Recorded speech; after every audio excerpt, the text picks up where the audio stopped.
แม่ลิติมูโอ้เดี๋ยวบ่แหวจะมันเชียนี่โอ้ก็ใหญ่เตอได้นี่เอาคือบ่เมื่อช่างเหยียบพักเลยมันพักช่างเหยียบได้พี่น้องเลยเป็นลาลายพี่นี่โอ้ได้พี่น้องเย้ขี่ช้างพี่น้องเลยนี่กุจระขี่ช้างล้วนๆแล้วพี่น้องดอกมะไฟป่าพี่น้องเลยโอ้ยำมันไหลมันใหญ่ลายเนาะ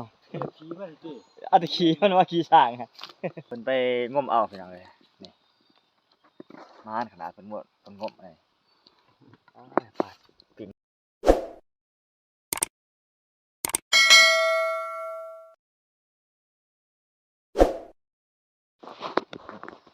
พี่น้องไปผ่านนี่เราเชียร์จะเบิ่งเนาะแจ้งมาแล้วพี่น้องเลยย่างไปลาดเช้ากับบ่ได้พอยังพี่น้องเลยพี่น้องเลยเป็นบวมป้าเก่าคืนนี้ไปย่างกับบ่พอยังพอดีมีแต่ทีมงานหาปลาไม่ได้ฝนมานขึ้นเลยเพิ่นไปงมเอาพี่น้องเลยนี่มานขนาดเพิ่นหมดเพิ่นงมเลยปลาปิ่งแดงขนาดพี่น้องเลยคักงมด้วยมือเปล่าผมไปงมเอายำหวยพี่น้องขึ้นนี่ในทีมงานเพิ่นนี่2 ขวด 3 ขวดไปนี่ละบอลพักเช้าเฮาพี่น้องเลยบอลอาศัยอยู่พี่น้องเอ้ยใช่แต่บ่มีผู้หญิงเพิ่นว่าถ้ามันขึ้นนี่ก็พันนะฮะผู้ชายโคมันลายจังว่าท้องแอจนพันได้ได้ฮู้นะเพิ่นได้นอนบ่พันบ่ขึ้นนี่มีแต่ก้นก้น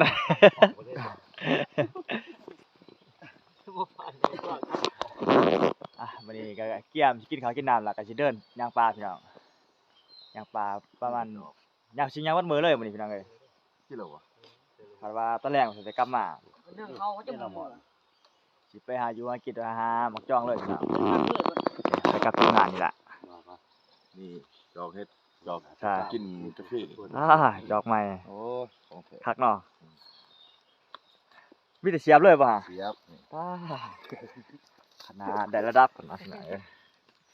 ดอกแดงน่ะวิชาการเพิ่นหัวหน้าเพิ่นลุกแต่ว่าแต่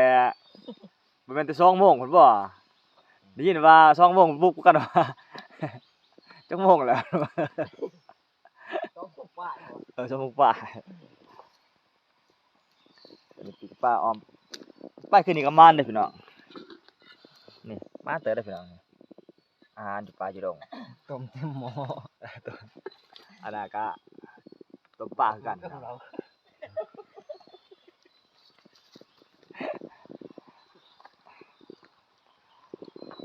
หัวหน้าเพิ่นเกี่ยมเครื่องมือสิเดินปลาผู้ใดว่าเอาคันแรงลง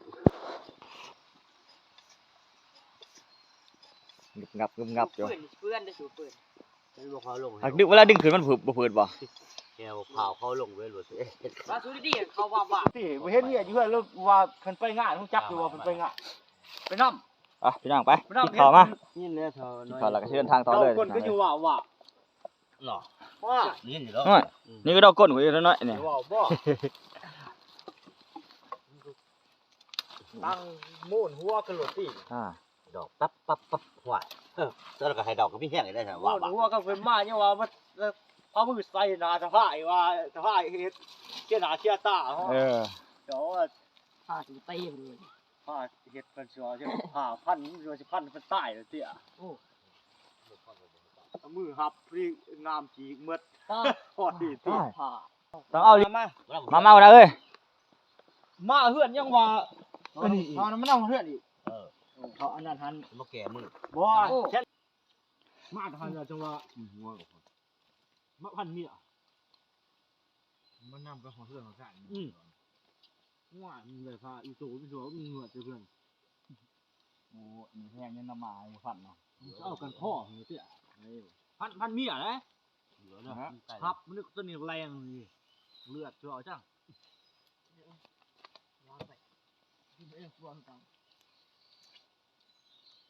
ม่วงความลายเลยก่อนท่านมันก็ไปเฉย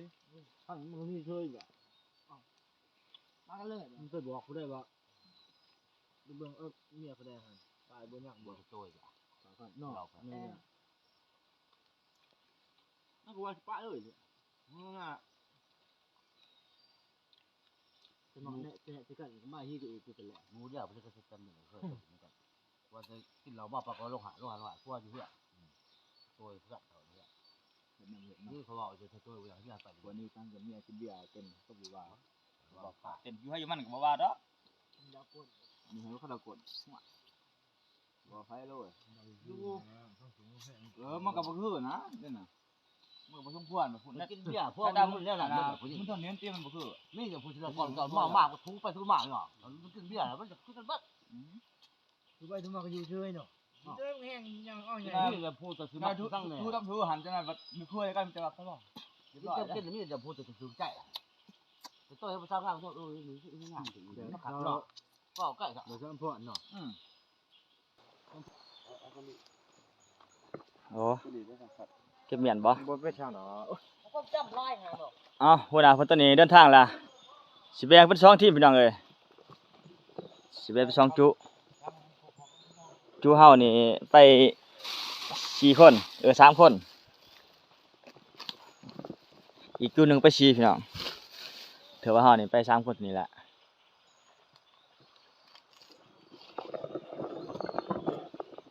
สิเดินป่ามื้อนี้เดินป่าตามพอของจ้องเอาหมองจ้องเลยพี่น้องเอ้ยพอได้เอานั้นเลยพอสร้างเอาบ่ได้แล้วพอสร้างนี่ยามมันหลายมันใหญ่หลายเนาะ ขี้มันจี เอาแต่ขี่มันว่าขี่สร้างฮะอ่ะนี่ก็เหมือนเครื่องกินเครื่องยากมามื้อแรงพอได้กินต่อเนี่ยก็เข้ามาไหวพี่น้องเอ้ยก็พอแล้วเข้ามา อ่ะท่านพูด ได้สองวันนี้ เอามาทางใด ข้าวผีข้าวหลวงของชิดไป จ้องอยู่บ่แฮงต้องจ้องแฮงติ ก็แห้งยิบ โอ้เสียดาย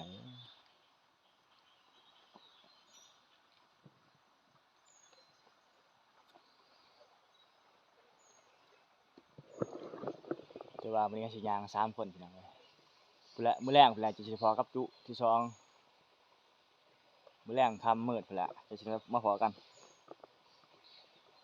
ก็สิถ่ายให้พี่น้องได้เบิ่งเลยบรรยากาศทั้งผู้พี่น้องเวลาการเดินทางสิถ่ายให้พี่น้องได้เบิ่ง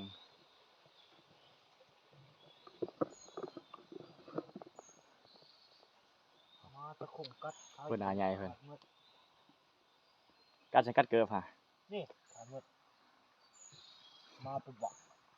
มาผ่านบ่ มาเนี่ยมีแต่ข้าวหมูที่มาเนี่ย อ่ะเดินทางพี่น้องเอ้ยโอ้จุนี่เขาก็ไปล่ะยังเหลือแต่ผู้ใหญ่นั่นเหลือแต่ผู้ใหญ่นะผู้เดียว3ตุ่มไปเฮา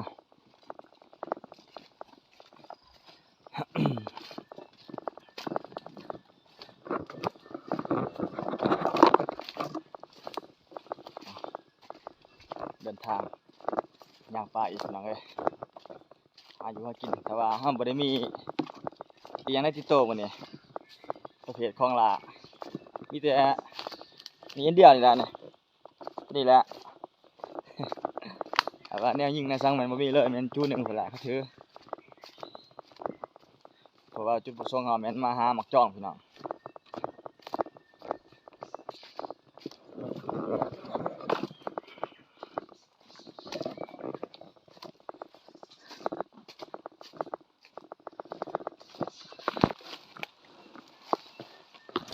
หวยพี่น้อง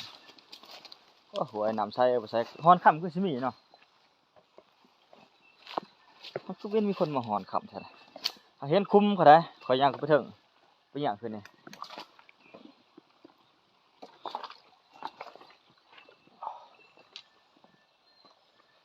อ๋อบ่อยากเปียกเกินปานใดจิ หอยหมู แม่นบ่บ่แม่นที่หอยหมู ช่างมันเกี่ยว มันคือเป็นหอยตีนมัน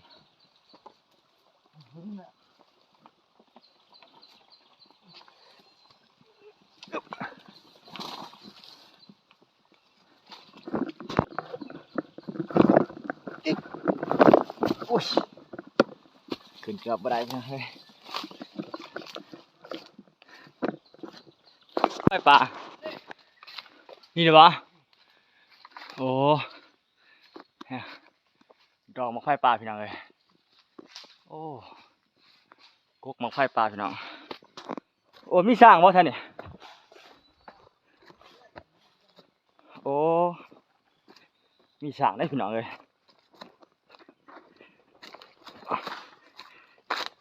ขี่สร้างก็มีอยู่ละ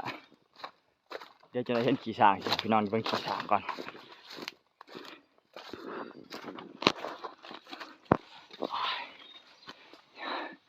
อยากเป็นขอดจังเลยอย่าลืมก็มันสั่นพี่น้อง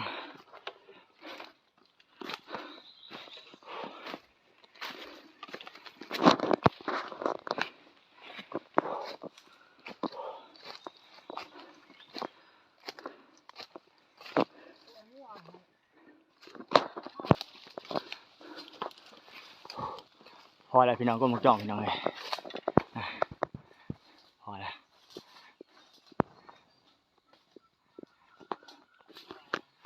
มันเป็นลาพี่น้องมาจ้องพอแล้วพี่น้องแต่ว่ามันยังเคี้ยวเพิ่นสุกพี่น้องมันเป็นลาพี่น้องเลยแต่ว่าก็มีอยู่แต่ว่ามันบ่ทันสุกยังเคี้ยวอยู่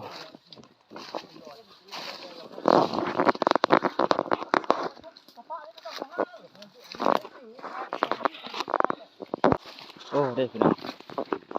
เย้ขี่ช้างพี่น้องเลยนี่อุจจาระ ขี่ช้างล้วนๆแล้วพี่น้องช้างให้ได้ไล่พี่น้องเลยมีช้างมีกล้วยปลาพี่น้อง ข้าวแข็ง ใช่โอ้กำลังทองแข็งพี่น้องเลยเป็นลาลายไปเนี่ยมันก็มีอยู่โกกหันเด้แต่ว่ามันเป็นบรกเป็นลาเป็นเดือนแล้วเนี่ยจองพี่น้องเลยเป็นลาปีนี้เป็นลาจองโอ้นกเลี้ยวเนี่ยห้องมวนเลย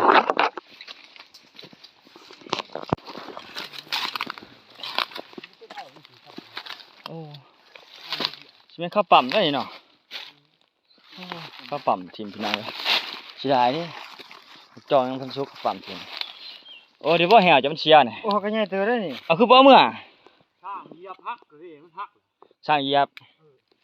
โอ้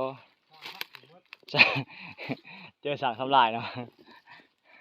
เห็นวนชุดเนี่ยคอนวดมาขนาดย่ามขึ้นมาขอดีบ่เรื่องใหม่บ่ เอามาแชร์ติ แต่เป็นจักกินเนาะทั้งยังนุ่มอยู่ได้ หนุ่มบ่โอ้เขาก็จะปรับเนาะนอนไปก็ปรับถิ่มเว้ยพี่น้องเลยเฮ็ดบดเลยยังอ่อนยังหนุ่มอยู่ ก็นี่แหละเขาเดี๋ยวกดใช่นี่มาแชร์กัน เขาปั๊มแล้วมันเหี่ยวอยู่นะทางนี้เขาปั๊ม ปั๊มดิบเฮ้ยโอ้แม่นอนเวียนบ่เนี่ย ใช่ไหมแม่นั่นด้วย โอ้ตายไปแล้วแมวเนี่ย เอาเลยโหลดจ้าเอามาเลย มาเคลียร์ก่อน บ่เคลียร์น้ำมันจะแตกจับออกมาโหลด เห็นบ่ มุ้ยแม่ดอกมันก่อนที่อย่าไปชูนหั่งมันหันกันมันมีแม่มันดีมันแตกเลยดอกไฟไหม้ป้านี่มันบุเรือดอกไฟไหม้ก็คืนตายเลย เนาะ นักคือบ่ฮะ อุ้ยนักเลยได้เนี่ย ลูกเต็มบ่อยู่ดิเต็ม ถือหน่อยถือนะ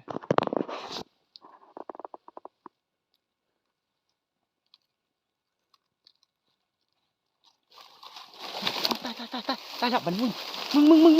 ใช่ว่า ปิดมาของยานี่ มึง นั่นตัว โมแม่ กูเอาแม่นึง โมแม่มึงนั่นเว้นเห็ดอยู่ยังมันแหละ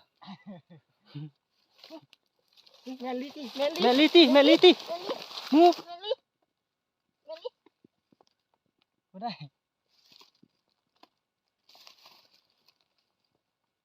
ไปแล้ววะแม่เดียวติแม่เดียวยังเลือกขา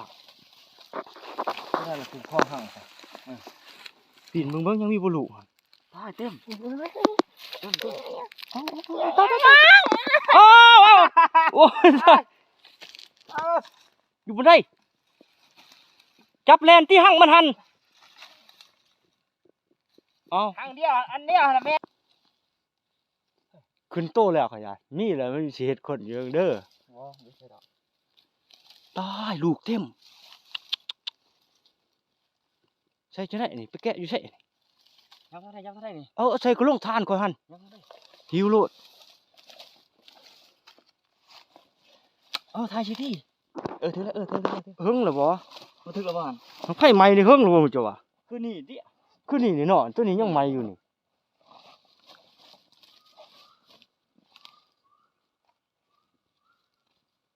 เรียบร้อยของแซ่บจากปลาอาหารส่วนสูง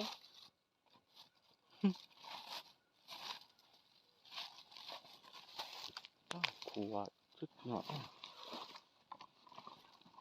มพลังก่อน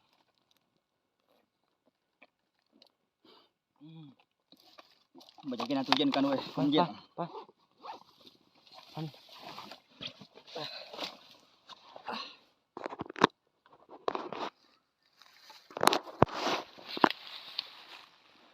ใครเบิ่งเนาบ่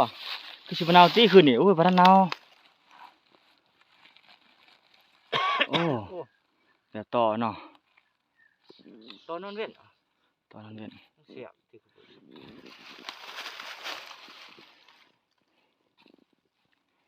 เห็นได้ลูกน้อยๆมันออกมาคือยังเห็นนี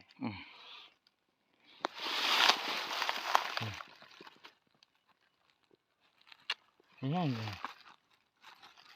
โอ้บ่ทันเนา แกะแล้วก็เคาะ บ่ทันเนา ที่มึงติ บ่ทันเนา แน่ นี่บ่ทันเนาบ่ยุบโป้ อันนี้คักแล้วอ่อนใส่ได้หลายตัว ขอแม่นั้นขอห้างแม่นั้นเวียนพี่น้องเลย ในโล เรื่อยแม่เรียกเกือบมาตอด ในโลนึง ในโลนึง นักขนาดนั้น โลนึงทั้งห้างแหล้วแต่ลูกมันเองก็บ่ได้ดอกโล คักลีเอาบุหัว เม็ดเลยพี่น้องเลยโอ้ยมาพันเขาเอาขนาดนี้นี่ดิจมเรืองพี่น้องดิบก็มีโอ้หมักใหญ่เนาะหัวใหญ่เลย นี่ เขาปั๊มมัดพี่น้องเลยชุดแป้นทางกระแมนจ้องนี่มีลายอยู่พี่น้องแต่ว่ามันบ่สุกยังดิบลายนี่มีคนได้อยู่ลง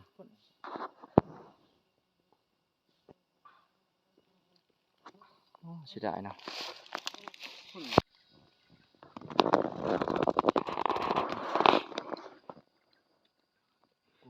ใช่ป่ะคือทางอันลายเป็ดจุบุอยู่หมอโอ้แม่ละ นั่งพักผ่อนพี่น้องเอ้ยเมื่อย่างอะไร3-4นนพูดเลยพี่น้องพอแต่หมกจ้องดิบจ้องสุกบ่พอเมื่อย่างพากันนั่งพักผ่อนก่อน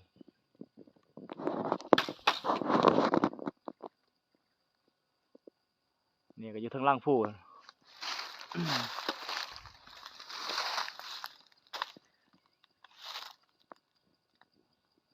ต้นมกใหญ่นะมกพอกนะเอามกพอกนี่ก็ของบ่กินเนาะมันกินแต่โตนะมันได้ กินตัวร้อนมัน กินตัวร้อนมัน กินแกนมัน หักมีบ่สัตว์แต่ว่ากินมาเบื่อข้างนอกมัน นี่ ผ่านกว้างข้างนอกจังได๋ บ่เพิ่นก็กระแตนู่นทำให้บ่ไปกำลังสิชุบฮะบ่มาให้ที่จะเอาอีก เออ เดียวกำลังชุบคือเจ้าน่ะได้บ่ได้ทางนี่ร้อน เอาบาดนี่ขอกินข้าวก่อนพี่น้องเอ้ยเมื่อย่างอ่ะเด้นี่ก็เป็นเที่ยงแล้วเด้11 โมงละกินข้าวเที่ยงก่อนพี่น้อง กินข้าวซ้ำนี่ นี่ละ อยากสิได้ อาหารเฮา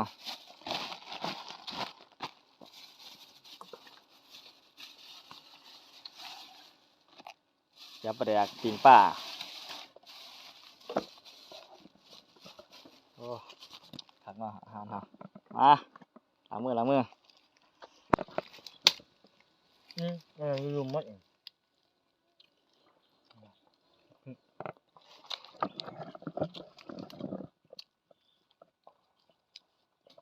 ปีกประจัด